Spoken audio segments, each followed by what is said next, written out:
voulais aussi vous remercier, chère famille de Longchamp, pour vos prières, vous donner les dernières nouvelles de Jonathan, qui va de mieux en mieux.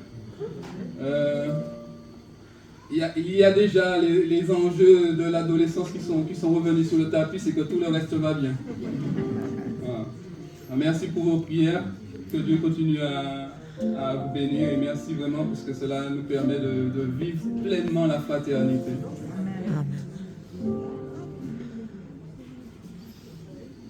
J'aimerais vous raconter, vous inviter à regarder l'histoire d'un jeune, justement, dans la Bible. D'un jeune qui va passer par un moment particulier. Nous allons essayer de voir à travers cette histoire qu'est-ce qui peut nous être bénéfique. Alors, de temps en temps, on a ce qu'on appelle des biopics, des petits films qui sont là, comme sous forme d'enquête. On a une sorte de suivi d'un événement, d'une vie ou d'un personnage. Et puis souvent ils sont titrés la vraie histoire de, je sais pas, bientôt peut-être qu'il y aura la vraie histoire de Notre-Dame de Paris, parce qu'il y a eu cet événement, après il y a la reconstruction, bientôt il y a une nouvelle inauguration. Donc il y a ce genre de petits films, on pourrait dire, qui ont pour fonctionnement de mener une sorte d'enquête. Et puis, de cette enquête-là, d'essayer de voir quels sont les enjeux qui ont été présents. Souvent, c'est pour chercher un ou une responsable, pour pouvoir dire, voilà, c'est à cause de, ou c'est pour cela que. Et j'ai envie de vous inviter ce matin à faire pareil dans le livre des Actes, au chapitre 20, au verset 1 à 12. Actes, chapitre 20, versets 1 à 12. Il nous a dit ceci. Lorsque l'agitation eut cessé, Paul fit venir les disciples. Après les avoir encouragés, il les salua et partit pour la Macédoine. En passant par cette région, il y prodigua de nombreux encouragements. Puis il se rendit en Grèce. Il y passa 3 mois. Et il allait faire voile vers la Syrie, mais à la suite d'un complot des Juifs contre lui, il préféra retourner par la Macédoine. Il avait pour l'accompagner Sopater, fils de Pyrrhos, de Bérée, Aristarque et Secundus de Thessalonique, Gaius de Derbé, Timothée ainsi que Tichite et Trophime, qui étaient originaires d'Asie.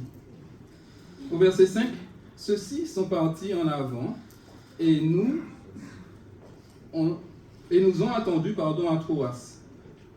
Quant à nous, après les jours des pains sans levain, nous avons embarqué à Philippe. Au bout de 5 jours, nous les avons rejoints à Troas, où nous avons séjourné 7 jours.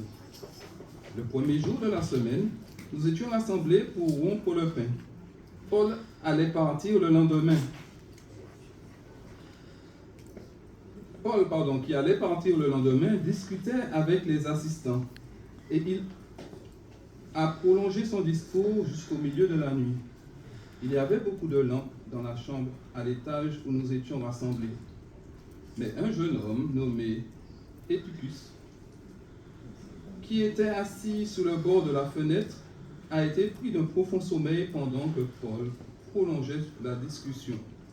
Entraîné par le sommeil, il est tombé du 3e étage. Quand on a voulu le relever, il était mort. Alors Paul est descendu, s'est jeté sur lui et l'a pris dans ses bras.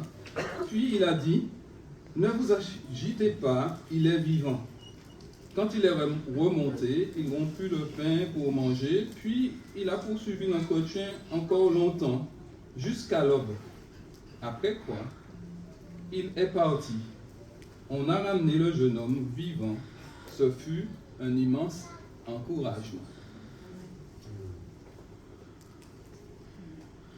Voilà donc l'histoire d'Eutychus. Pour notre enquête sur cette histoire, je vous propose 3 étapes. Une étape d'observation, une étape d'analyse et puis une étape d'interprétation. Après quoi, je pense que nous pourrons apporter une conclusion et peut-être trouver un responsable. Alors, observons. Quel est le contexte? Quelle est l'ambiance première de ce récit? Au verset 1, le texte nous dit « Lorsque l'agitation eut cessé ». De quelle agitation est-il question?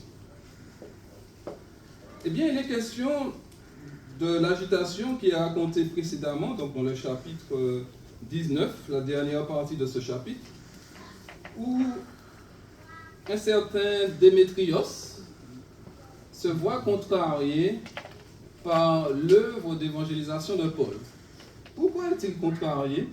Parce que Démétrios fabrique des petits temples et des petites idoles qu'il vend, et ces idoles et ces petits temples lui permettent de gagner sa vie, de bien gagner sa vie, et de faire travailler plusieurs artisans de la ville. Devant le message de Paul, il se rend compte que son commerce est un peu en danger. Plus il y a de convertis, moins il y a de personnes qui achètent des petits temples d'Artémis, la déesse grecque, et moins il y a donc d'argent qui rentre, et le commerce de Démétrios est en danger. Que va faire Démétrios? Il va aller voir les artisans, il va leur dire il faut que l'on fasse une révolte contre ce Paul, parce que sinon nous allons perdre notre travail. Et il va y avoir une grande agitation dans la ville d'Éphèse, jusqu'à ce qu'un haut fonctionnaire, qui est appelé le secrétaire, intervienne et remettre un peu d'ordre dans cela en disant nous risquons d'être embêtés par les Romains qui dominent sur la région, et nous risquons surtout d'avoir des soucis pour des choses dont nous n'avons pas de source réelle. Donc si vous avez quelque chose à régler, faites-le au tribunal. Et c'est ça qui va calmer les émeutes dans la ville d'Éphèse. Alors le texte nous dit, Paul est donc dans ce contexte un peu mouvementé. Il attend que les choses se calment pour pouvoir faire venir ses disciples et pouvoir les encourager. Ensuite, il ne reste pas là, il s'en va. Mais le texte nous raconte aussi qu'il ne pourra pas faire le voyage qu'il avait prévu. Il se retrouve à nouveau face à un complot, au verset 3, et donc son voyage est adapté en fonction des événements. Nous apprenons aussi dans ce texte que Paul a une équipe qui voyage avec lui. Il n'est donc pas seul. Une partie de cette équipe est envoyée en avance au niveau de Troas, alors que le reste de l'équipe, et notamment Luc, qui écrit le livre des Actes, puisqu'il va dire nous restons, Luc et Paul restent encore un peu au niveau d'Éphèse, avant de partir vers Troas. Ce que le texte nous apprend aussi, c'est que le séjour que Paul va passer à Troas va être court, 7 jours seulement, alors que souvent on entend parler de plusieurs mois. Ensuite, au verset 7, nous apprenons que c'est après le sabbat que va se vivre l'expérience d'Eutychus. On est dans un contexte de Sainte Seine, de rupture du pain, on dit. Mais l'échange de Paul est long. Peut-être même qu'il est improvisé. Il veut encourager les frères. Et donc, il se met à leur disposition, il leur parle, il leur donne les éléments pour leur apporter les encouragements nécessaires. Dans le contexte où nous sommes, ils ont besoin de ces encouragements. parce qu'ils voient que leur leader est attaqué de plusieurs parts. Il a été attaqué à Éphèse. Lorsqu'il voulait partir pour la Grèce, après la Grèce, il a aussi un complot qui est monté contre lui. Et donc, peut-être que tout cela peut être source de découragement pour eux. Donc Paul va prendre le temps de les encourager.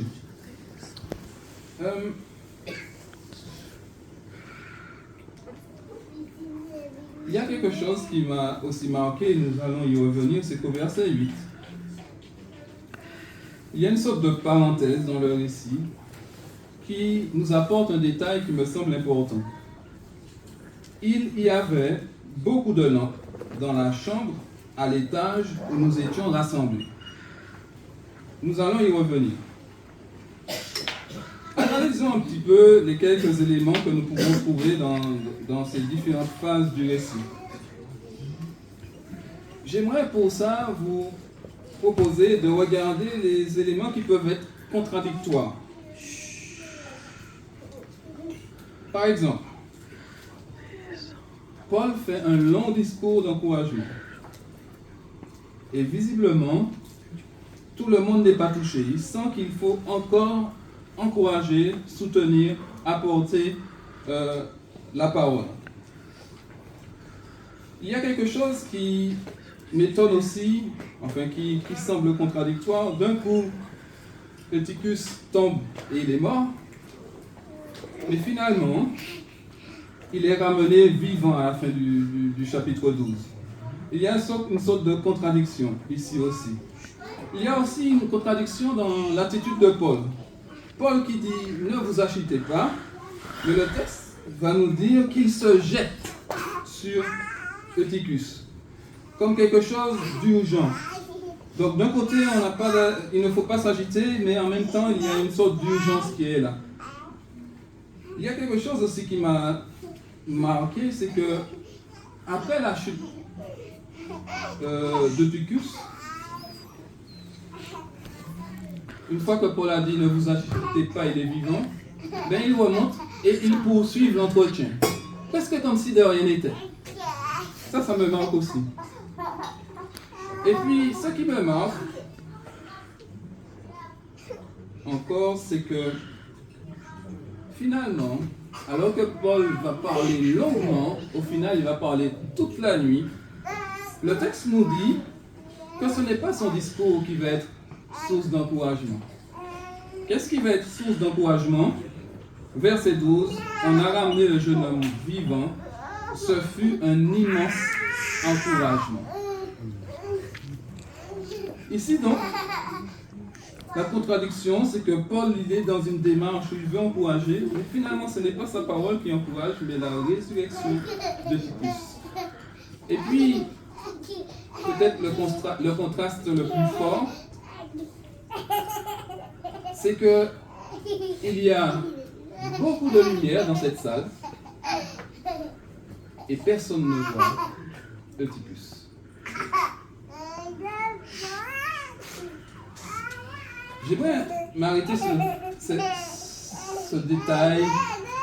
Le texte prend le temps de le donner. Il me semble important que nous puissions nous arrêter sur ce détail pour voir quelle leçon cette histoire peut nous donner à partir de ce détail-là. Il y a beaucoup de lumière.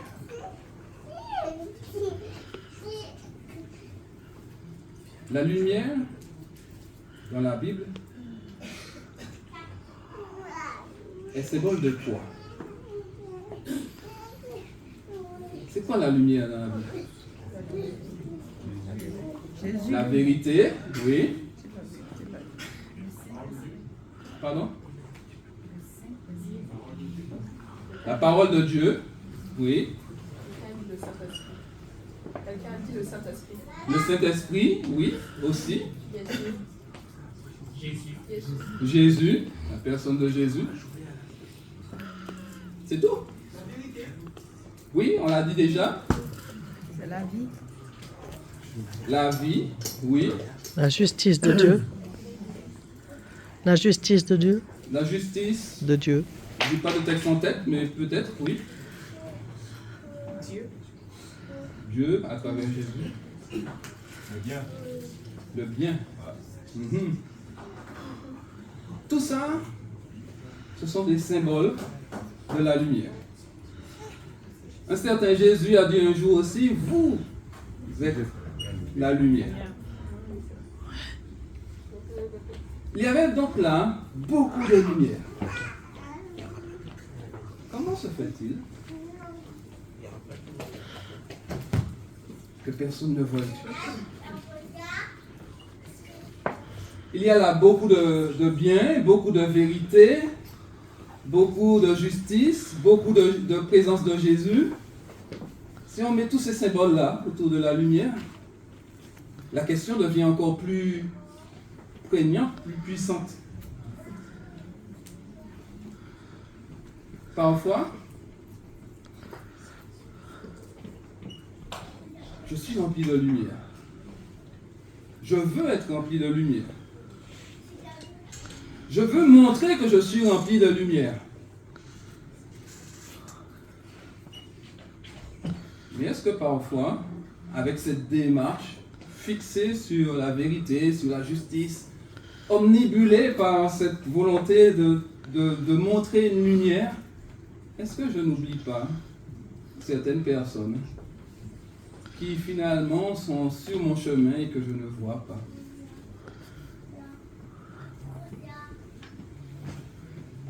Il est vrai que nous sommes cette lumière. Jésus l'a dit. Il est vrai que nous voulons, pour être pleinement cette lumière, être remplis de cette vérité que Jésus annonce. Et parfois, nous oublions que l'objectif premier de Dieu, c'est de permettre que les humains soient touchés par son plan. Que les humains soient touchés par son amour, que les humains soient touchés par sa grâce. Et parfois, nous voulons absolument que la vérité sorte là. En oubliant parfois, donc, que ceux qui nous entourent peuvent avoir besoin de repos, peuvent avoir besoin d'encouragement tout autre. Est-ce que nous savons prendre le temps d'adapter notre lumière aux circonstances du jour?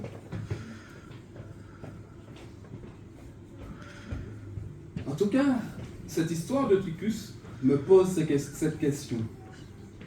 Comment se fait-il qu'avec toute cette lumière, ce jeune homme, assis sur la fenêtre, puisse s'endormir, tomber sans que personne ne le voie? Il y a une autre question que ça me procure. Comment, justement, ce jeune homme, avec tant de lumière, peut-il s'endormir et tomber? Ça aussi, ça me pose question. Peut-être que de temps en temps, je suis un des frères de l'Assemblée. Peut-être que de temps en temps, je suis Paul, qui poursuit le discours parce qu'il veut à tout prix encourager. Et peut-être que de temps en temps, je suis aussi Tychus, qui est fatigué, qui finalement, dans toute cette lumière, ne trouve pas la sienne de lumière, ne trouve pas celle qui va éclairer sa vie, lui permettre de rester éveillé. Et donc, ce contraste-là m'interroge. Comment est-ce que moi, en tant que leader, je m'approche et je gère ceux qui sont plus jeunes, soit dans la communauté, soit dans la foi? Comment est-ce que je gère ce que je trouve important en comparaison à ce qui peut être urgent? Comment est-ce que je me positionne donc moi-même aussi, possiblement en tant que jeune, devant les lumières qui sont énoncées, qui sont présentées par la parole du Seigneur. Et puis il y a deux autres positionnements qui peuvent être interrogés aussi à travers cette histoire. C'est le positionnement de l'équipe. Paul a une équipe avec lui. Une équipe peut-être fatiguée par tous ces voyages elle-même, suffisamment fatiguée pour ne pas avoir l'énergie peut-être suffisamment importante pour prêter attention à Eutychus. Lui qui est visiblement au fond, au bord de la fenêtre. Et puis évidemment, comme je l'ai dit tout à l'heure, la question se pose sur le positionnement de l'assemblée, de ceux qui sont là en train d'assister, qui sont peut-être focalisés sur le leader, focalisés sur Paul. Ils attendent de Paul cet encouragement dont ils ont besoin, tellement focalisés sur le leader qu'ils ne voient plus ce jeune assis sur le bord de la fenêtre.